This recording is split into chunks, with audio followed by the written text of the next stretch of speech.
ढीला हुआ है, ये सब है। तो हालांकि ये एक दिन का काम, हम लोगों ने ये 2 मॉडल जो है ना 2 एकड़ के, ये एक दिन में ही किए थे हम दो लोगों ने मिलके मेंटेनेंस में। कोई उसमें बहुत खास नहीं रहता, बस लाइन से चेक करना होता है। 20 बाम्बू में पता चला कोई एक आध ढीला है, फट से वहीं अच्छा। फिर अरेंजमेंट करने में टाइम नहीं लगता है, पहले सब अरेंजमेंट करना है।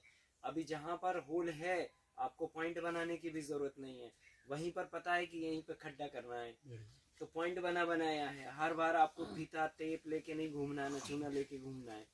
सुम्मा लिया, हथौड़ा लिया, मारा, बाम्बू भी वहीं पर खड़ा हुआ है, तार भी पूरा सब रेडी है, बस आपने प्लास रखी हाथ में और बस जाके उसको कस दिया, खत्म। तो अगर आपको एक बार काम करना आ जाए तो मुश्किल नहीं है, बहुत कम समय में ये काम हो जाता है, बहुत सिंपल है। और कल का सर थोड़ा सा एक बार रिकॉल करवा देते पूरा, थोड़ा सा 5 मिनट के अंदर। इसमें पहले प्राइमरी मेजरमेंट करना होता है, फील्ड को नापना पड़ता है। तो चारों कॉर्नर पे हम फीता रख के अपना मेजरमेंट कर लेते हैं कि हमारी कितनी एग्जैक्टली फील्ड है। वो करने के बाद फिर हम सेकेंडरी मेजरमेंट में आते हैं। चारों तरफ 5 फीट का स्पेस छोड़ते हैं, क्योंकि हमें स्टे लगाना होता है। हम अपनी ही फील्ड में स्टे लगाते हैं, कोई दूसरे की फील्ड में नहीं लगा सकते, तो इसलिए अपनी फील्ड को ही हमें 5 फीट छोड़ना होता है। वो करने के बाद फिर हम फाइनल में आते हैं और स्लोप की डायरेक्शन में हम 6 फीट का पोल लगाएंगे। स्लोप की अपोजिट डायरेक्शन में हम 5 फीट का पोल लगाएंगे। ये हमें बेसिक फंडामेंटल रूल अपनाने पड़ते हैं। तो जब हम 5 बाई 6 फीट के अंतर से पोलिंग करेंगे तो उसमें आपको ये ध्यान रखना होगा कि क्या नाम से जो है सिमेट्री में मतलब स्लोप की डायरेक्शन में 6 फीट करने के बाद और स्लोप के अपोजिट डायरेक्शन में 5 करने के बाद जो भी हमारा सेकेंडरी का नाप तौल है उसमें हमारी 5 बाई 6 की सिमेट्री बैठना चाहिए। तो पोल जो है ना एक डायरेक्शन में 5-5 पे बैठना चाहिए और एंड आपका 5 पे ही होना चाहिए, है कि नहीं है। डिस्टेंस आपके पास 2-3 फीट एक्स्ट्रा है तो भी वो फिर आपको 5 फीट जो बाहर छोड़ी उसके साथ छोड़ना पड़ेगा। तो कहीं ज़्यादा भी छूट सकती है, कहीं कम भी छूट सकती है, कहीं हो सकता है कि बराबर भी हो सकती है। क्यों, अगर मान के चलो 80 फीट इस तरफ हुआ और 80 उस तरफ हुआ तो बराबर हो जाएगी। लेकिन अगर कहीं 82 हुआ, कहीं है ना 81 हुआ, तो फिर वो 1-2 फीट उस केस में छूट जाएगी। तो वो जो भी जगह छूटती है उसका अपन दुरुपयोग नहीं करते हैं, उसका उपयोग ही होता है। आप जो है ना उसका उपयोग जो है अपनी चारों तरफ बफर जोन क्रिएट करने में या कुछ इस तरह का प्लांटेशन करने में कर लेते हैं। वो करने के बाद फिर आप पोलिंग करते हैं। तो पोलिंग का रूल ये है कि जैसे ये मॉडल अगर 84 बाई 85 का फिक्स हुआ उदाहरण के तौर पे, तो आपको क्या करना है, यहाँ पर ये डायरेक्शंस में आपको लाइन डालनी है, चूना डालना है। यहाँ पे आप सीधा रस्सी रखेंगे या फीता रखेंगे और ये पॉइंट, चूंकि ये पॉइंट तो लॉक हो चुके हैं आपके पहले ही, है ना, तो ये पॉइंट पे चूना रख के और ये पॉइंट पे रस्सी रख के और सीधा स्ट्रेट चूना डाल देंगे आप ऐसे, ठीक है। कौन सी वाली लाइन पे, जिस लाइन पे 5-5 फीट पे लगना है, तो ये डिस्टेंस पे 5-5 लगने हैं, तो यही पे चूना डालेंगे आप सीधा, और ये वाली पे डालेंगे चूना। अब क्या करेंगे आप कि 5-5 फीट पे क्रॉस मार लेंगे, ये 5, ये 10, ये 15, ये 20, ये 25, ये 30, ऐसा ऐसे ही आप इस तरफ कर लेंगे, फिर ये 5, फिर 10, 15, 20, 25, 30, ऐसे, ठीक है। अब आपने क्या किया, रस्सी पकड़ी, यहाँ पे एक आदमी को यहाँ बैठाया और अगले ने रस्सी पकड़ी और एक आदमी को यहाँ बैठाया। इसी रस्सी पे अपन ने टेप रख लिया। अगर छोटा साइज का स्ट्रक्चर है 100 फीट तक का टेप होता है, अगर आपके पास है 100 फीट तक का टेप तो सीधी रस्सी की जरूरत ही नहीं है, सीधा यहाँ टेप पकड़ो और यहाँ टेप पकड़ो और बीच में बस आप 6-6-6-6 टेप में लिखा रहता है तो 6-18 ऐसे करते जाइए आप, 24 है ना 30 ऐसे।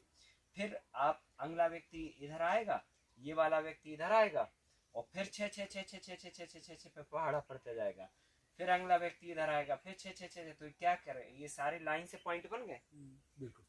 अब इनकी डिस्टेंस आपस में आप निकालेंगे ना तो ये 5 फीट ही निकलेगी, क्योंकि यहाँ पे 5 फीट है, यहाँ पे आपने पहले लॉक कर दी 5 और यहाँ पे आपने पहले लॉक कर दी 5 और इसके बीच में तो आपने रस्सी डाली है, तो जाएगी कहाँ डिस्टेंस, वो तो वहीं रहेगी, है कि नहीं है। तो ऐसे पूरा स्ट्रक्चर ये 5 बाई 6 कहीं पे भी आप नाप तोल कर लें, हर जगह 5 बाई 6 ही निकलेगा। तो अपन चाहे कितना 5 एकड़ का ही क्यों ना बना दें स्ट्रक्चर, नियम यही है।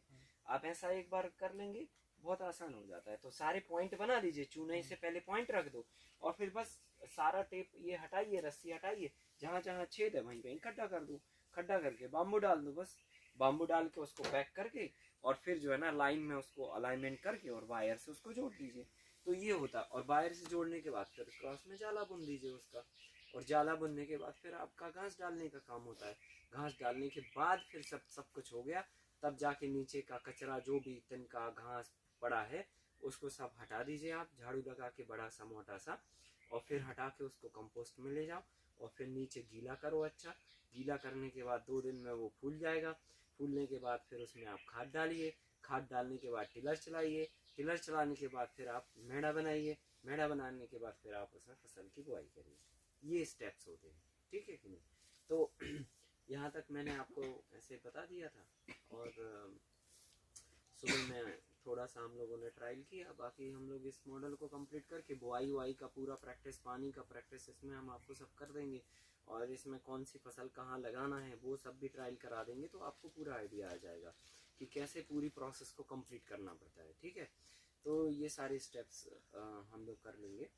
और कोई सवाल बनता हो सर, अगर इसमें बेड हम पहले बना लें, उसके बाद बांस लगाएं, संभव नहीं है। स्टेप यही है, आप बेड पहले बना दोगे तो कितनी बार उसमें काम करना पड़ता है। अभी हम लोग घास डाल रहे हैं, कितनी बार नाचना पड़ता है उसमें, पूरे बेड की मटिया पलित हो जाएगी, है कि नहीं है। वो पूरा मैदान बन जाता है, पिट जाता है, पूरा क्रिकेट जैसा मैदान बन जाएगा।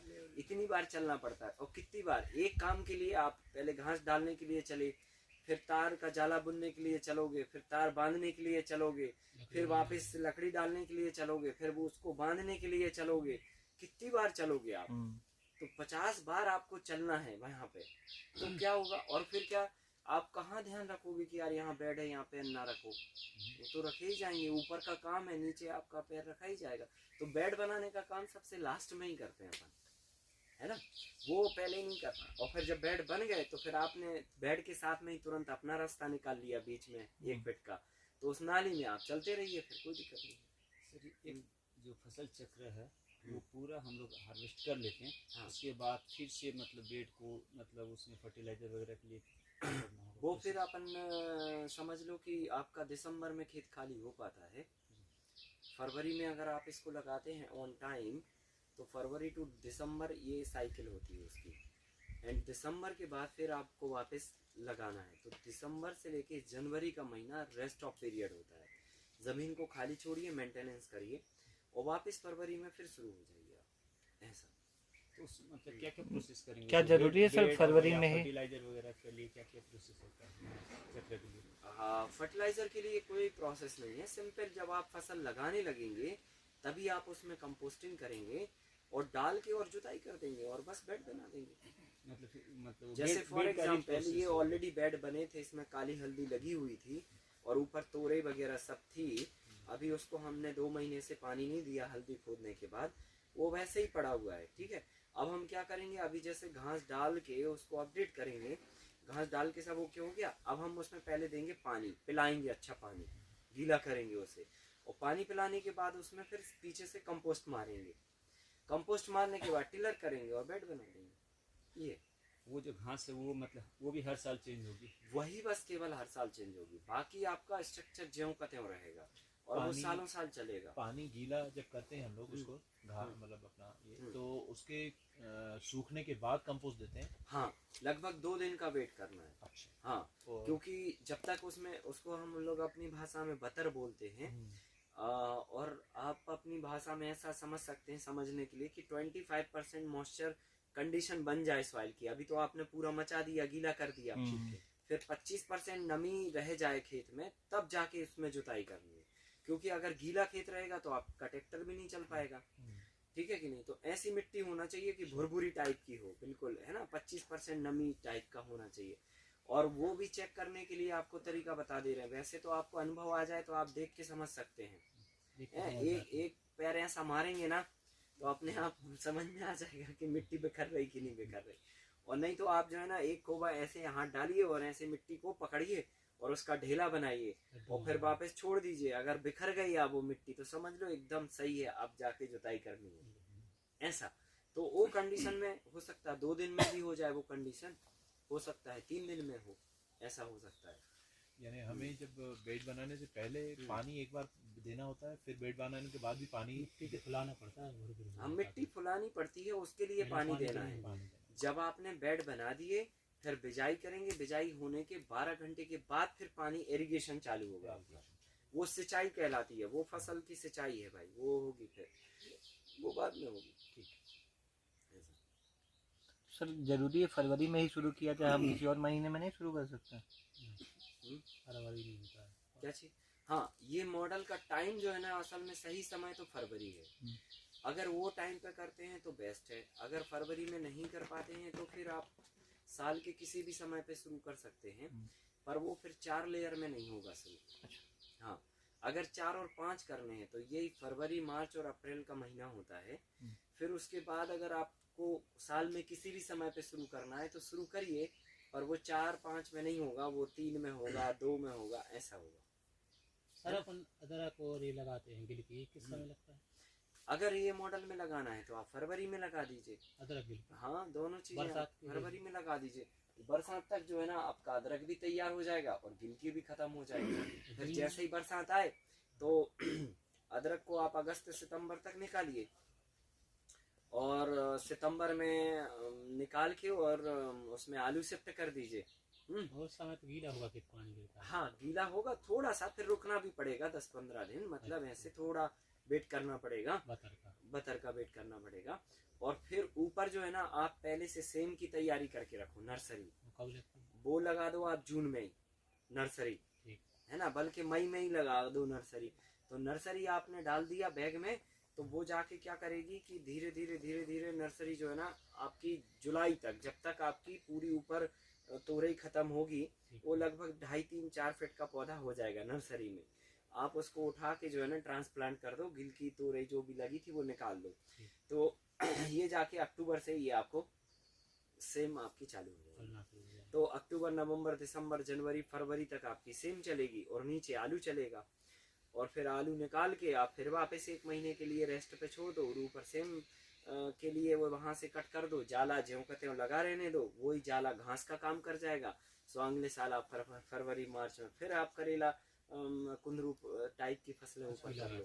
फिर घास डालने की फिर घास डालने की जरूरत नहीं है। तो हाँ, डिपेंड ऑन हम क्रॉप का क्या सेटिंग कर रहे हैं ना, और कौन सा मॉडल पे काम कर रहे हैं, उसके ऊपर आपकी घास डालना और ना डालना, ये दोनों चीजें निर्भर करेंगी। तो अब जैसे हमने ये वाले स्ट्रक्चर में कोई घास नहीं डाली थी, उसके बाजू वाले में भी कोई घास नहीं डाली थी, तो उसमें हम क्या करते हैं, तार का जाला थोड़ा पास पास में बुनते हैं, और गर्मी के टाइम पे बड़े पत्ते की क्रीपर्स लगाते हैं उसमें ऊपर, जैसे लौकी हो गई, तोरई हो गई, ककड़ी हो गई, है ना, कद्दू हो गया, इस तरह की चीजें। और जब हम घास डालते हैं तो छोटे पत्ते की क्रीपर्स लगाते हैं, जैसे कुंदरू हो गया, करेला हो गया, पड़ोरा हो गया, परवल हो गया, ठीक है।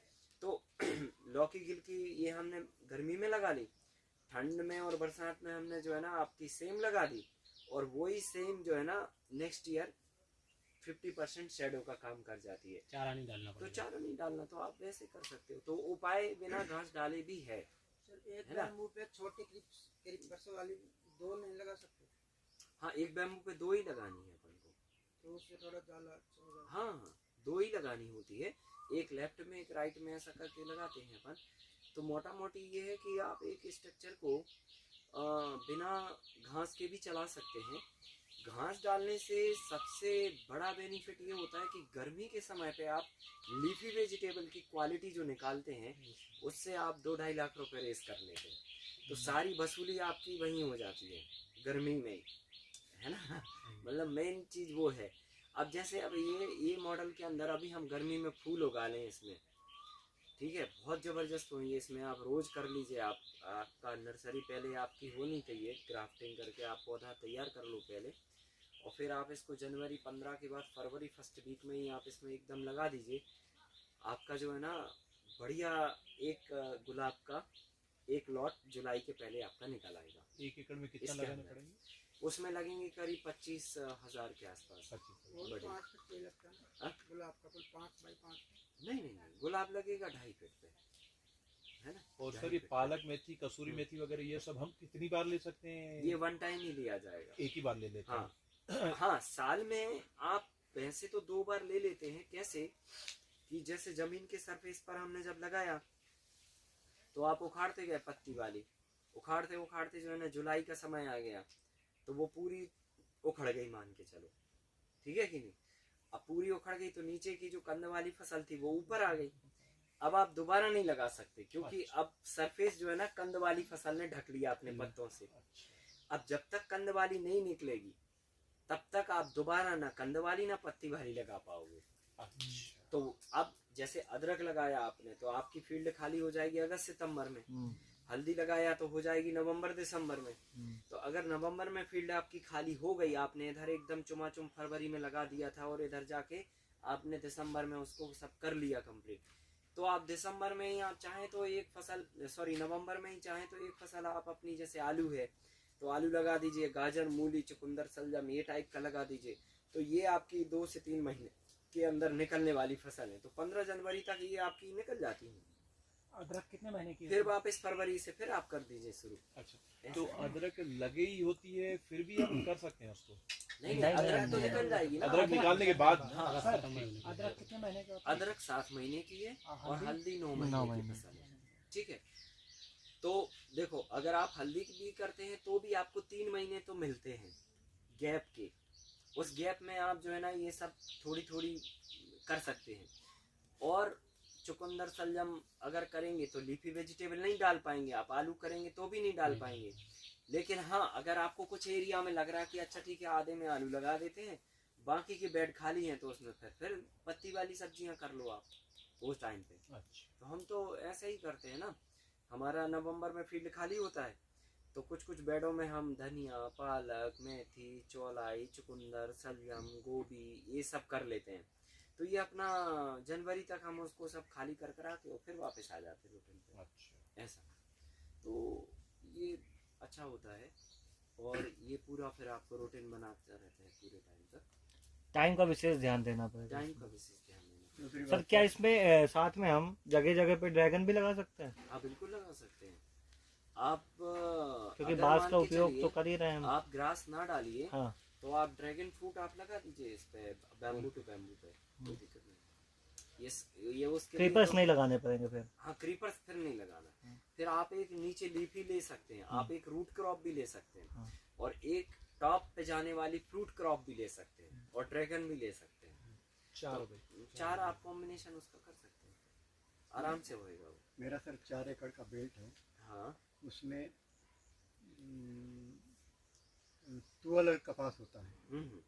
तो मैं चाहूँगा 4 एकड़ में 5 साल की जो फसल बताया आपने 12, तो उसके लिए पहले नर्सरी तैयार करना पड़ेगा। हाँ ये आपके पास मिल जाएंगे या? नर्सरी के पौधे यहाँ से बीज ले जाना ज़्यादा अच्छा है। अच्छा, पौधे यहाँ से लेके जाएंगे तो बहुत ट्रांसपोर्ट और वो सब डैमेज हो जाता है। बीज ले जाइए, पॉलीथिन में भरिए उसको, पौधा बना लीजिए, महीने भर में पौधा तैयार हो जाएगा। कितने एकड़ में मतलब करना चाहिए? ये आपको लगभग जो है ना जितने चाहे एकड़ में, ये इसकी कोई लिमिटेशंस नहीं है। कौन सा? क्योंकि ये जो है वैरायटी आपको एक एकड़ मॉडल के लिए छोड़ूंगा 4 एकड़, क्योंकि ज्यादातर 80% हमारे यहाँ 12 होती है। हाँ तो नहीं, आप मैक्सिमम जितना एरिया में करना चाहें उसको तीन उतने एरिया में 3 करें। एकड़। हाँ तो उसमें उसमें नीचे आप हल्दी है, अदरक है, कचूर है, अरबी है, ये सब फसलें भी कर सकते हैं अच्छा, नीचे। और ऊपर अपनी 5x6 पे एरर होने दीजिए। तो ये स्ट्रक्चर की जरूरत नहीं? नहीं, फिर उसको स्ट्रक्चर की जरूरत नहीं है, वो तो ओपन में ही तो है। खर्चा बचेगा अपना। हाँ स्ट्रक्चर तो केवल आप वेजिटेबल में इस्तेमाल करते हैं जहाँ पर आपको सब्जियां उगानी है, ऑफ सीजन सब्जियां उगानी है और आपको रेंज मेंटेन करनी है, ज्यादा फसलें मेंटेन करनी है, उस केसेस में आप ये करते हैं। ऐसा इसके लिए मैं सक्षम हूँ। और जो हर साल बहुत फसल होती है ना, वो काट के फेंकते, जला देते पूरा। उनको पता नहीं ना किसान को। हाँ वो अधिया कमाते। हाँ हाँ हाँ नहीं, अगर सर इसी पे जैसे 2 बांस के बीच में हम एक और क्रीपर्स लगाएं, उसको सहारा दे के ऐसा बांधे बीच में, तब तो एक फसल और किया जा सकता है कि नहीं? हाँ किया जा सकता है, पर वो गर्मी में ही होगी। हाँ गर्मी में ही। क्योंकि गर्मी में समझिए पूरा इसका जैसे जो विज्ञान ये है, आपका गर्मी में ज्यादा आपको सनलाइट मिलती है, ठीक है कि नहीं। अब ज्यादा सनलाइट मिलती है तो ज्यादा फसलें आप लगा सकते हो, तो क्या है सनलाइट सबको डिस्ट्रीब्यूट हो जाती है, तो लगभग सबको बराबर मिल जाती है कि नहीं है। और आने जैसे जैसे हम आगे बढ़ेंगे, मतलब अप्रैल मई जून जुलाई पहुंचेंगे, तो जुलाई में जो है ना बादल आ जाते हैं, फिर सनलाइट कम हो जाती है। उस समय पे अगर हम 5 लगा के बैठ गए तो निपटना ही निपटना है ठीक है, एक भी ढंग की नहीं होगी फिर। फरवरी से शुरू किया जाए मतलब। हाँ, तो इसलिए इस मॉडल को हम लोग फरवरी में शुरू करते हैं।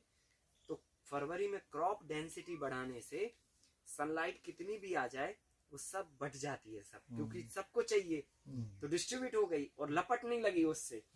अब यही तो बेनिफिट होता है इस वाले में, क्या जैसे अपन ने पपीता लगा दिया ऊपर, तो बहुत ज्यादा सनलाइट सबसे ज्यादा पहले पपीता ब्रेक डाउन करेगा, तो उसने लगभग 30% लाइट रोक ली, अब आई 70% फिल्टर होके। तो अब आप ऊपर देखिए घास डली हुई है और ऊपर से कुंदरू की क्रीपर्स है, तो उस पर लगी 70% सनलाइट। अब उसने रोक ली करीब 40-50%, नीचे आई 30%।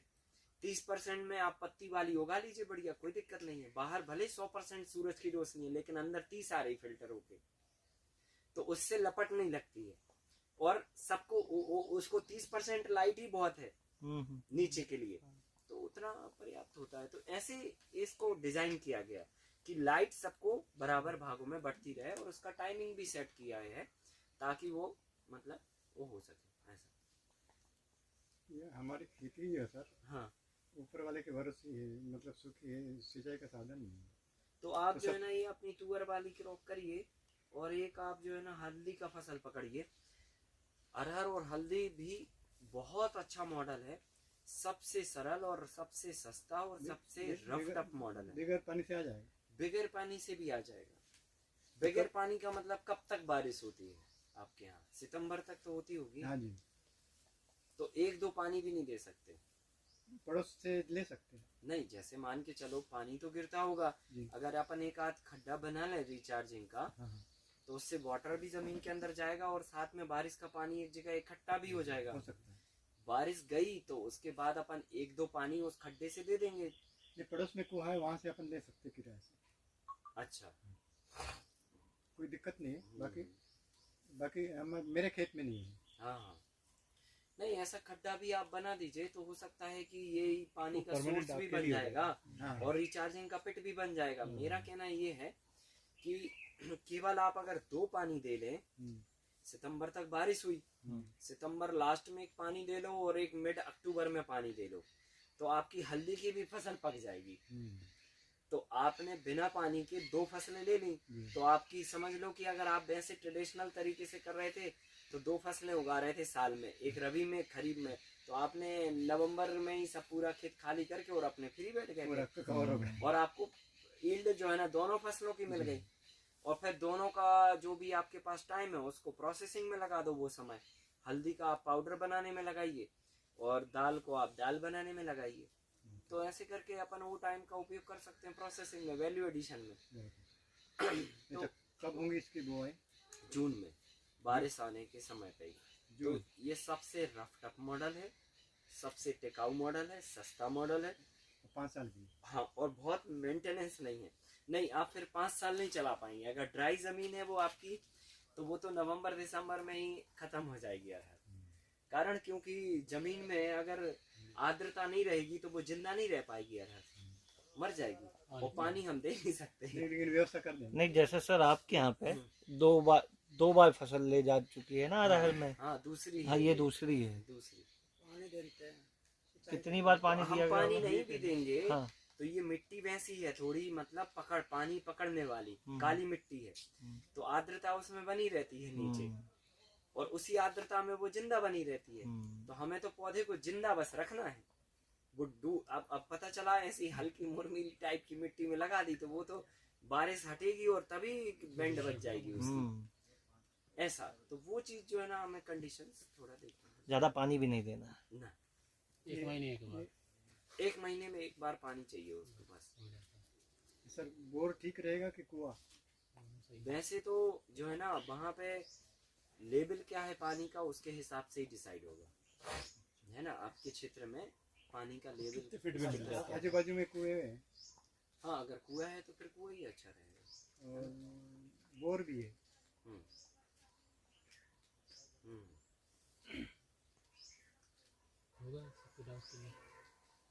पानी भी इकट्ठा कर सकते हो आप बारिश का। नहीं करते, साधन नहीं सर इसी में आगे सर स्टेप कौन बनवा इसके आगे नहीं इसके आगे बस खेत में। घास डाल के बुआई करने का ही है, तो वो हम लोग कर लेंगे। अभी हम आपको थोड़ा नर्सरी के बारे में समझा देते हैं और नर्सरी का थोड़ा प्रैक्टिकल भी करा देते हैं। फिर आज एक विजिट आने वाली है तो उनके साथ भी आप ज्वाइन कर सकते हो। तो कुछ ऐसी चीज़ें हैं जो सामने आएंगी और जो आपके डिस्कशन के लिए अच्छा होगा, तो उसमें आप बैठ सकते हो साथ में, ठीक है। 12 साढ़े 12 के आसपास वो लोग आएंगे, तो 1 घंटे का एक सेशन होकर फिर लंच होगा। लंच के बाद फिर वापस जब उनकी क्लास होगी तो उनकी क्लास के साथ में आप भी ज्वाइन कर लेना, और फिर उसके बाद वो सुबह में चले जाएंगे, ठीक है। ऐसा है प्रोग्राम, ठीक है। ये सर 3 एकड़ में कितने लगेंगे तुअर? 3 एकड़ में 3 किलो। वैसे तो 750 ग्राम बीज हो जाता है, पर 250 ग्राम अपन मार्जिन रख के चलते हैं। कई बार गैप हो जाता है पौधों में, ये सब होता है, तो कितना गैप रहेगा? 5 बाई 5 फीट रखना है आपको।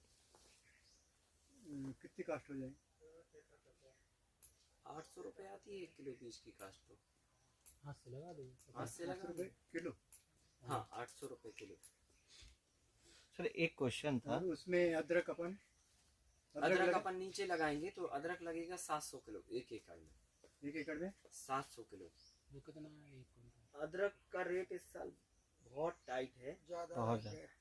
मंडी में ही 150 रुपये बिक रहा है। जनवरी फरवरी में 700 बीच में तो बहुत और महंगा हो अदरक गया। के कारण इस बार हल्दी भी बहुत हाई हो गई है। 70 रुपये 60 रुपये प्राइस हो गया हल्दी का, है ना। 700 के दिया 7 क्विंटल। हाँ। सर एक क्वेश्चन मेरा ये आ रहा था कि मिट्टी में और क्या हमें विशेष ध्यान देना पड़ेगा? मिट्टी में विशेष ध्यान मतलब जो है ना, मिट्टी को उपचारित रेट ज्यादा है, बस करना है अपन रेट को, है ना। सॉइल को ट्रीटमेंट बस करना है और कुछ ध्यान देने की जरूरत और सर है। इसमें बाकी कोई- कंपोस्टिंग करनी कोई है। और इसमें कोई कीट पतंगे ऐसी कोई बीमारी नहीं, कभी? मिट्टी में नहीं, वो फिर फसल में होगी। हाँ वही चीज वो फसल में बाद में मतलब होगा, वो बाद का चीज है, इसका हिस्सा नहीं है वो, है ना। वो इसका हिस्सा नहीं है, ठीक है। वो बात रेट ज्यादा है। चलिए आइए अब हम लोग नर्सरी में चलते हैं। हल्दी का रेट हल्दी लगेगी लेकिन ये फोन उठाइए। पानी डाल के